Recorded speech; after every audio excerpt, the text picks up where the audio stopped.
an idea, a vision. The Hill Academy was started in 2006 to produce the best student athletes in the world. Today, the legacy of the original 16 students pulses throughout the school. But the world is changing, innovating, and creating, and so are we. So you better give it your all, every day, empty the tank, or it's the next man up.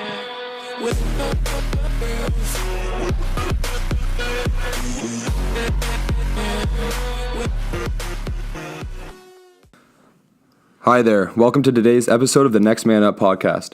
Hosted by current Hill students, Next Man Up is a show that targets the highest levels of achievement, independent thought, leadership, and legacies of various individuals from then and now. Through this podcast, listeners gain a variety of perspectives of student athletes past and what it takes for them to make it to the next level.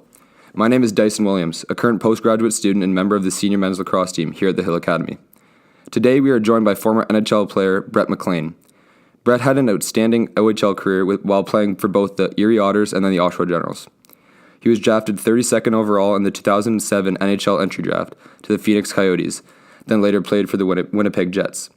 He played up and down between the NHL and AHL for 4 seasons. Sadly, after suffering a heart attack on the ice in the offseason in 2012, he was forced to retire from hockey. Today, he is the general manager of varsity hockey here at the Hill and has focused on coaching and growing the sport. Brett has an amazing story, and we are very glad that he could join us today. How are you doing, Brett? I'm good. How are you? I'm great, thank you. So thank you for joining the podcast today. It'd be good to get to know you. Obviously, sometimes the Hill is kind of seen mostly lacrosse, but now hockey's starting to grow. So how do you think so far, like, the hockey here is going on? Yeah, I mean, it's great. This is only my second year here, so I'm still pretty new to it, but we've had a lot of success on the hockey side as well, having Mitch Marner attend the school. We had Cole Perfetti, who was a top 5 pick last year in the OHL draft, who's the top scorer out of all 2002 borns in the OHL this year. And then we have Shane Wright and Brant Clark, who I think are both going to be really high picks. So a lot of great players kind of coming through the pipeline now, and it's a really exciting time to be a part of the Hill hockey. That's awesome to hear. Yeah, and I got to know some of those players, and I can tell that the Hill is not only producing great lacrosse players, but amazing hockey players as well. And it's good to see some more NHL recognition for these players. So for you grew up in Port Elgin, Ontario? Yeah, small town.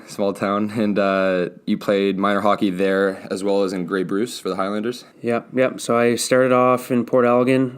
It's funny, it doesn't seem that long ago, but it is, and hockey's very different now than it was then.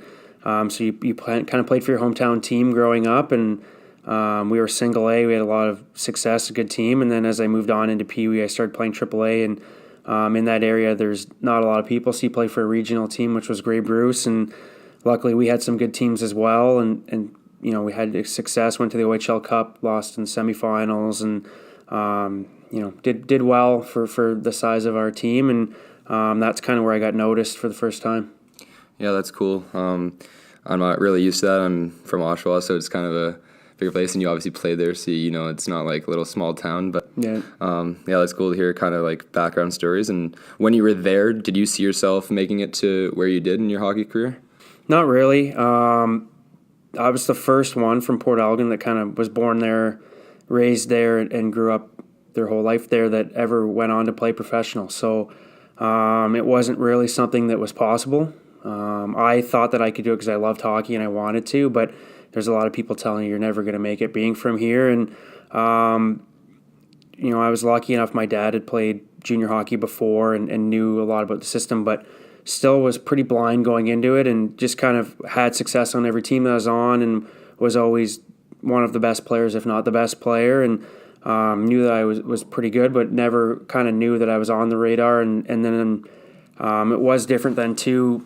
You could play junior B before your OHL draft year, and I got invited to a bunch of camps and made the Listowel Cyclones as a 14-year-old, and played some minor midget that year as well, and started getting recruited by scouts and in agencies and different things. And it kind of all happened pretty quick, and didn't really expect any of it. So as much as I loved hockey and wanted to play professionally, I never really thought it was a possibility until I was probably 14 or 15 years old.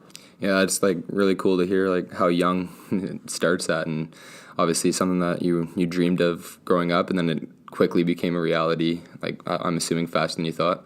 Yeah, definitely. I think the crazy thing is for these guys now it starts even earlier, but it comes at you really quick. And So 15 years old, I get drafted by the Erie Otters in the first round of the OHL and move off to Erie, Pennsylvania. And the one thing I think for me that I realized is it's not kind of a steady, easy path to getting where you want to be. My first year, I only had 7 goals and didn't play a lot and kind of didn't find my spot on the team great. And luckily, my second year, I got traded to Oshawa. I kind of got a new start, a new opportunity, and things kind of really took off from there. And that's when I started to really see the opportunity to play professionally and my game really grow to the next level.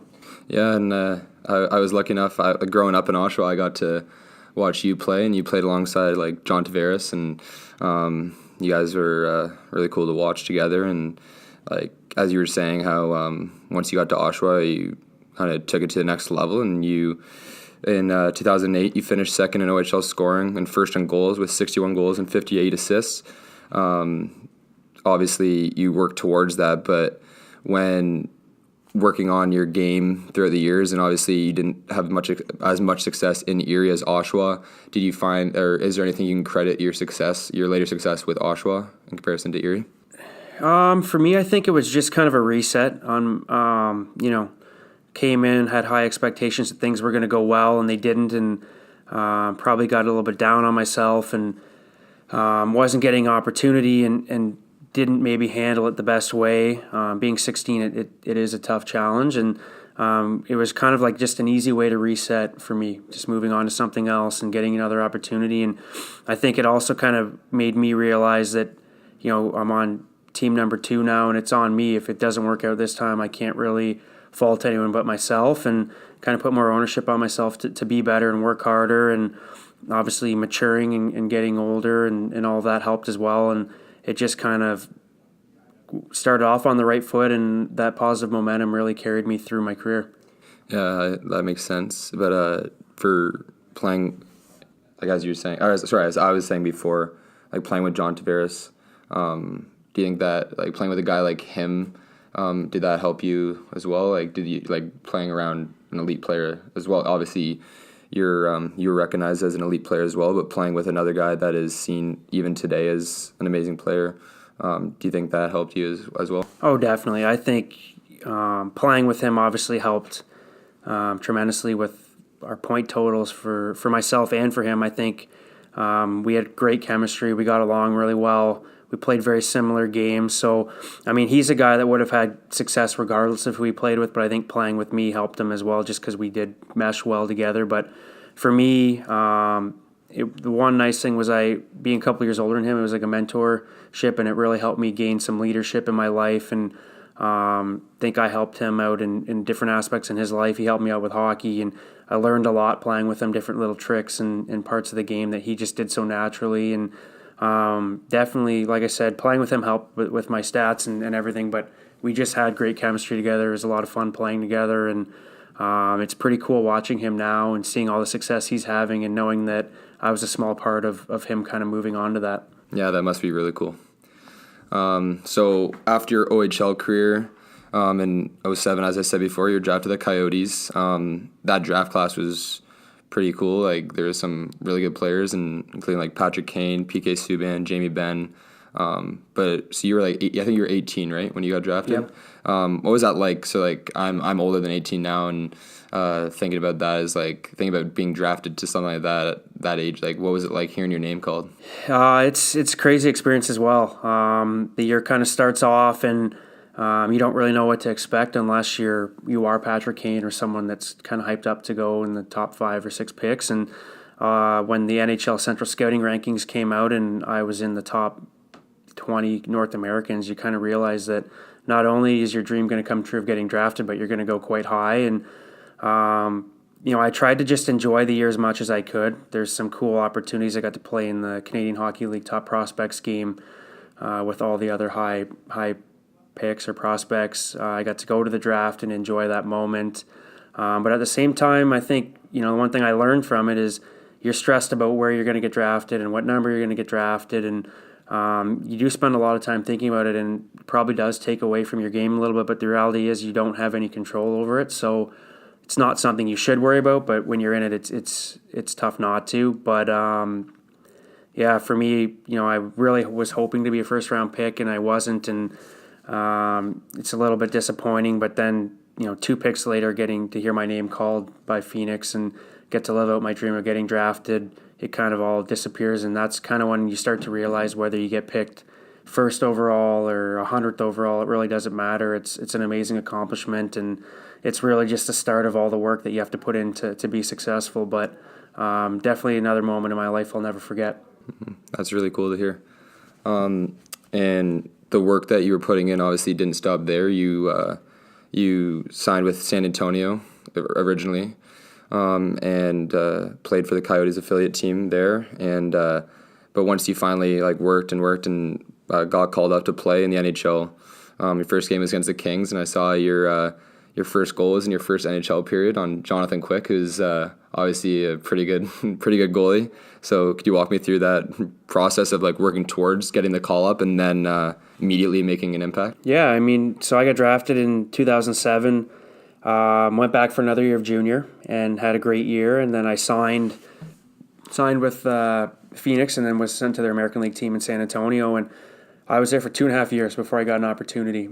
And for a year and a half of that, I was the leading scorer on the team. I went to 2 AHL All-Star games, had a lot of success, and saw other people get called up before me, and in different situations, and you learn a lot about the business that way, whether it's an older guy or just a different role, which can be frustrating. But I just kind of, through my experiences in the OHL and not having that easy path, just kind of worked hard and continued to try and get better every day, and got called up. And I remember I got a phone call at, I think it was 6 a.m. that day, from the general manager that I was going up to Phoenix, and I was playing that night. So you're in a kind of a scramble. I got to go to the rink, get my hockey bag, pack up some clothes. You don't know if you're going to be there for 1 day or 1 month or the rest of the year, so you're trying to figure out how much to pack. And I think I had 2 flights and got into Phoenix at about 5 p.m. The game was at 7. Went right to the rink, and my third shift, got on the power play, got a great pass from Scotty Upshaw and scored, and kind of the rest is history on that. I don't really remember much of it. I've seen it a couple times, and just kind of drove the net and was lucky enough to get there. And I think once the game was over, I went back to the hotel, and you kind of let it all sink in, and it's amazing how much you can do just running on adrenaline. But for me, I think the best part of that day was not having the opportunity to think about it and get nervous and kind of start thinking about scenarios. I just kind of went through the day, and things worked out for me. But just kind of a great way to live out my dream of playing in a game and getting to score in it. It's pretty memorable. Yeah, I bet. That sounds pretty amazing. So then it was a couple years still that you're with the Coyotes, and then you signed with the Jets. Yeah, so I spent the rest of that year with the Coyotes. Kind of went up and down a bunch of times between the NHL and the American Hockey League. Spent, I don't know, probably 20 days on an airplane flying back and forth. So, I think that's kind of something in pro hockey that people don't really appreciate, is the guys that are kind of on the cusp of making it, how much time they spend between the two, and it is taxing on the body, and you spend a lot of time alone because you're not traveling with the team when you do that. And then the next year went into camp, didn't have the best camp, thought I was going to make the team, didn't make it, but luckily for me, I got picked up by Winnipeg. They decided they wanted me on their team, and I got to play in the first game for the Winnipeg Jets in their return to Winnipeg, which was another amazing experience and kind of right place, right time opportunity. Yeah, that's really cool. And was that your last season that you're in? Yep. So I got to play with them at the start of the year. Was a part of the game. Got to be on the ice for the first goal. And one of the cool things for me is there's a Canadian stamp that's out for the Winnipeg Jets' first goal, and I'm in the photo celebrating the goal. So something cool I'll have forever. That is really cool. So I brought it up at the start, and the story is very impactful and pretty incredible. And would it be okay if you could walk us through what happened that summer? Yeah, so it was July 2nd, 2012. I was back home for the summer in Port Elgin. Pretty standard day. Just kind of spent the weekend at the beach and had fun. Had a fun weekend with my friends, and everything was kind of good. And went into my Monday morning workout. Had a great workout. Felt fine after, and was heading to play hockey that night. It would be my first skate of the summer. There's a group of guys I skate with every year. Get back in shape, get ready for the season. And I guess I don't remember this part of it, but I guess 40 minutes in the skate, was coming down the ice, made a pass, and then just kind of leaned up against the boards and slid down the boards and dropped to the ice. At first, the guys kind of thought I was joking around, and luckily for me, two of the guys that were on the ice kind of realized something wasn't right, rushed over, and kind of a lot of like my hockey career, just kind of right place, right time, and certain opportunities.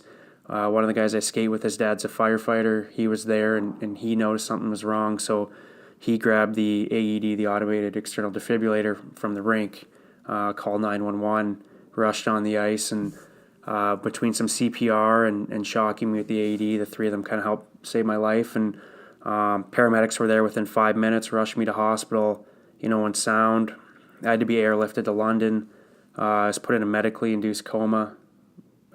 Spent 2 weeks in the hospital.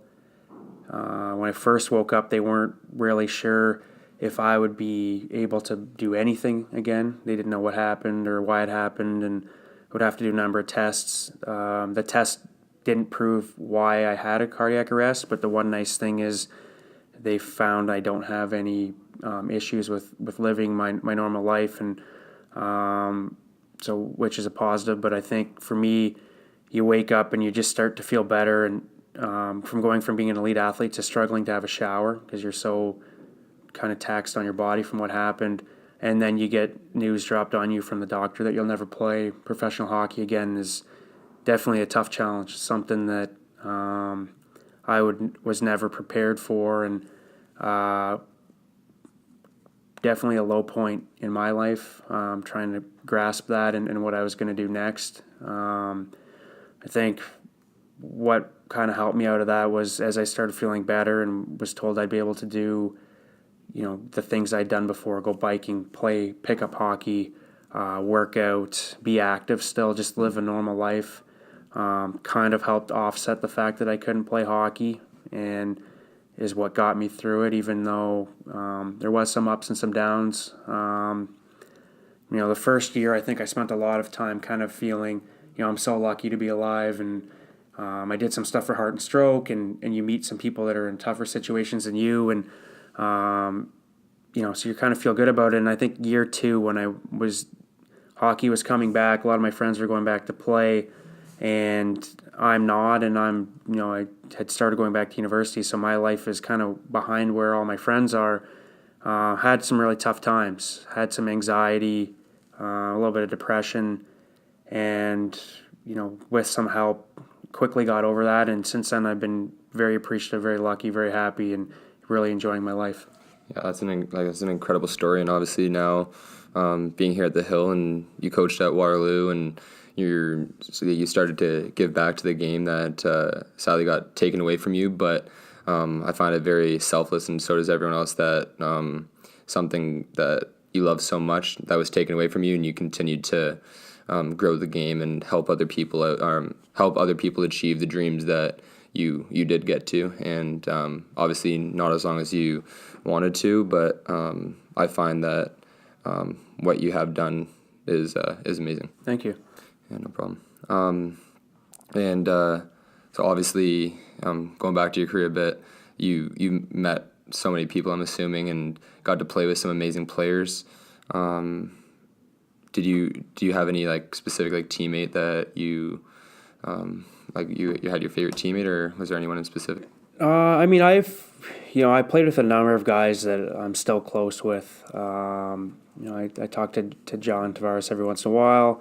A lot of my friends now play over in Europe. It's funny, you're 30 years old and your hockey career is winding down, so a lot of them are out of the league. But the one guy that I played with that I think might be the nicest guy in all of hockey, and if you ask anyone would say the same, would have been Shane Doan, who was captain in Phoenix when I was there.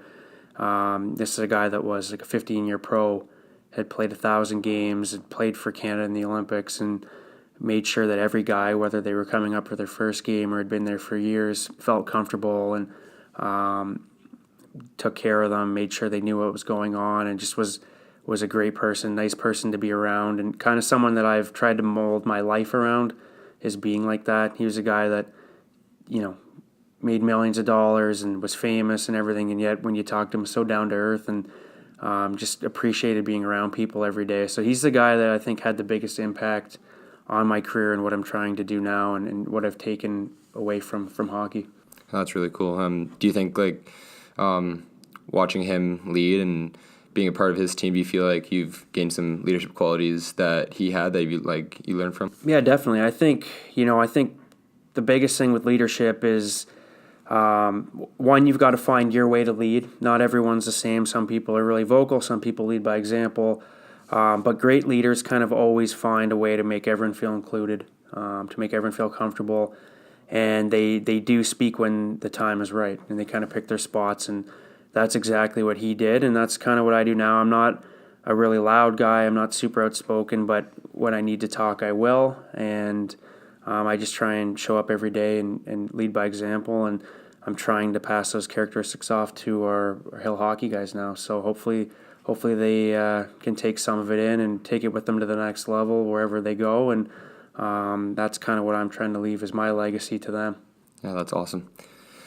Okay, so thanks to our partners at Bauer and RYR Sports for providing our teams with the best equipment in the game. We at the Hill Academy are lucky to wear the best gear to help us play at the highest possible level on the ice. Now it's time for our favorite segment where we end things off with a variety of random questions to leave our guests on the edge of the seats. Are you ready? I'm ready. Here's the rapid fire. What is your favorite fruit? Strawberries. Books or movies? Movies. Would you rather watch paint dry or write a 10-page essay? Paint dry. Rate your haircut on a scale of 1 to 10. Right now, 5. What is your least favorite type of music? Rap. What did you eat for breakfast today?